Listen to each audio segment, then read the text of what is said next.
Hi, my name is Katarina Sullivan and I would like to welcome you to my YouTube channel.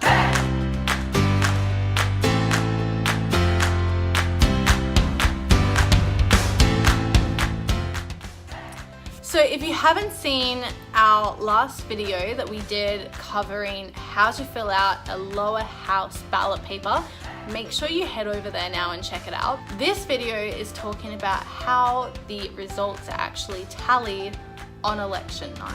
So we're going to cover a little bit of jargon here. You do need a very, very rudimentary understanding of mathematics to understand this process. Your mathematics needs to be better for the upper house, but for the lower house, it's pretty straightforward.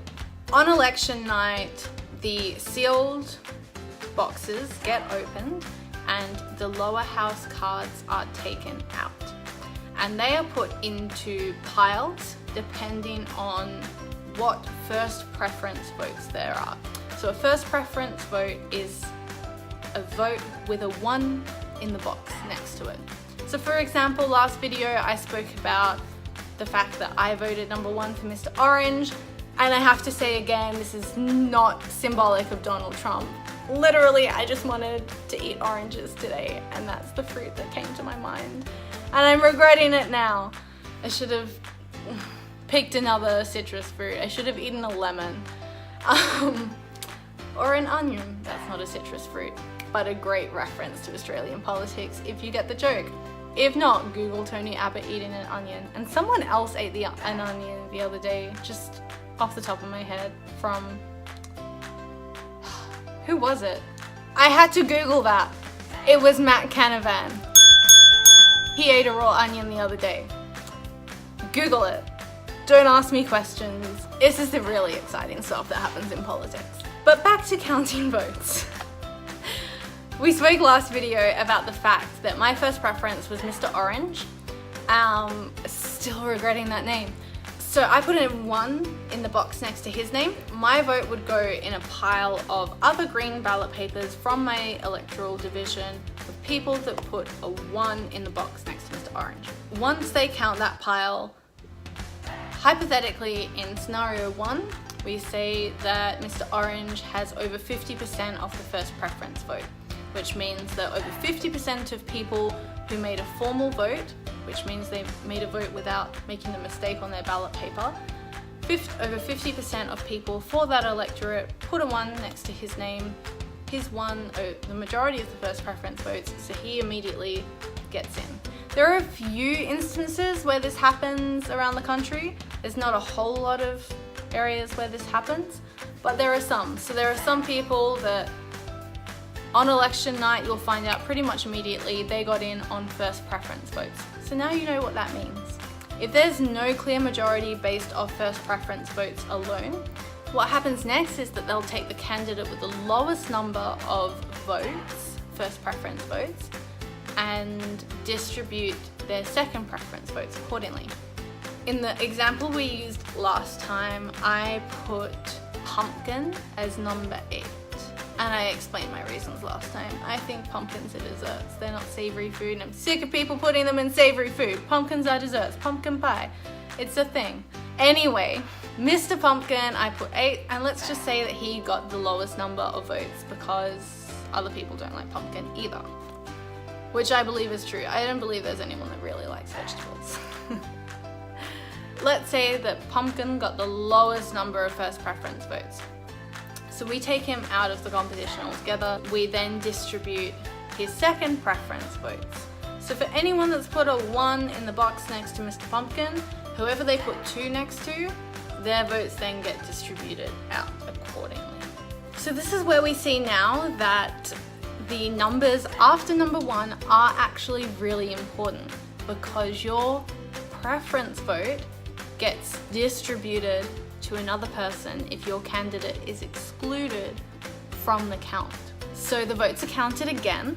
If still no one has a majority, then they take again the lowest candidate and distribute their votes accordingly. So let's say in this example that Nectarine had the second lowest amount of votes. Now I put a 2 next to Mrs. Nectarine. Let's say they had the second lowest number of votes. So they count up everyone that's put Mrs. Nectarine as their first preference and then they distribute the ballot papers according to their second preference to the other candidates. If anyone has put Mrs. Nectarine as second preference after Mr. Pumpkin, then their third preference gets distributed. But we're starting to see a bit of a pattern that basically lowest candidate excluded, and then we move on to the next preference. And same thing happens if they've put Mrs. Nectarine as number 1 and Mr. Pumpkin as 2, then their third preference gets the votes.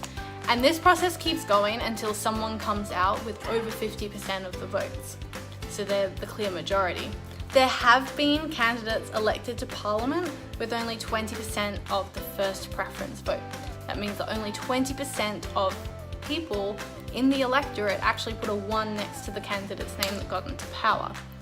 And the reason this happens is because they were obviously high up on people's second, third, fourth preferences, so they won through preferential voting. And there are people currently sitting in Parliament right now in the lower house, well not right now because 45th Parliament is being dismissed for the election, but up until a couple of weeks ago, they were representing their electorate based on only about 20% of the first preference vote, which is totally okay that that's how the system works, because sometimes an electorate can have a lot of different socio-economic, socio-cultural, environmental, a lot of different ideas of people in that electorate, a lot of different wants and needs from the population, that sometimes it can be pretty evenly split on first preference between 4 or 5 candidates. And that's where preferential voting is really important. So that's why it's important to actually fill out the ballot paper and make sure you do the 2, 3, 4, 5, 6, 7, however many, accurately in terms of what you believe in, because it could be that your third preference wins based on the fact that you pick them as your third preference. So that's why donkey voting, which we covered last time, is going from 1 to however many is on the paper just from top to bottom, is not a great idea, because sometimes your least favorite person might get up based on your preferences. So that's a little bit on how the lower house votes are counted. It's pretty simple compared to the Senate, which of course we're going to cover not the next video but the video after. So next video we're talking about how to fill out the Senate paper, which is probably the scariest paper to fill out in any election ever in the history of the world. It's just insane. And then the video after we're going to talk about how the votes are counted, and you need an advanced degree in calculus to do that. A little bit of sarcasm, a little bit of truth with that. So I hope that helps you understand how we vote for people in the lower house, how the votes are counted, why it's important to number your ballot papers accurately, and I hope it sort of sheds some light on some of the jargon that you will be hearing on election night if you watch the tally room, which I will be watching because I'm so excited. It's like the best night of the year. Some of those terms that you'll hear, like preferential voting and first preference and majority of the vote, I hope that sort of breaks it down. You might hear things about informal votes. They're just votes that the ballot paper hasn't been filled out properly. All of these terms, I hope they've become a lot more accessible and a lot less daunting, so you can actually enjoy watching the vote get counted on election night and see what's happening, see the predictions, do some of the math, which is really fun. And then you can go on the AEC website afterwards, because all the numbers will be published and you can see how it's actually worked. So I highly recommend jumping onto the AEC website if you want to find out more about how preferential voting works. The best way to do this, go to www.aec.gov.au. I told you I'd be plugging this website over and over again. It's not even affiliated with me, but it's the best place for information. Go ahead to the 2016 federal election and find your electorate, and you can do that just by plugging in your postcode. And then you can actually have a look at which candidates ran for which parties, how many got the first preference vote, and then who actually won based on that. So there's some electorates where first preference votes were so low for a candidate, but they won based on the next line of preferential voting. So you can have a look, you can see the swing to or from a party. So that's just how many more people voted for that party compared to the last election.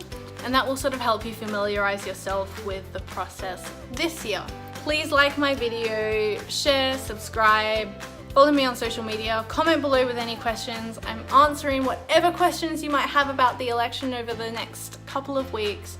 You can DM me with any questions you have, and I will see you next video, and we're going to talk about the Senate and hopefully make you comfortable with the fact that that is a nightmare of a paper to fill out. See you next time.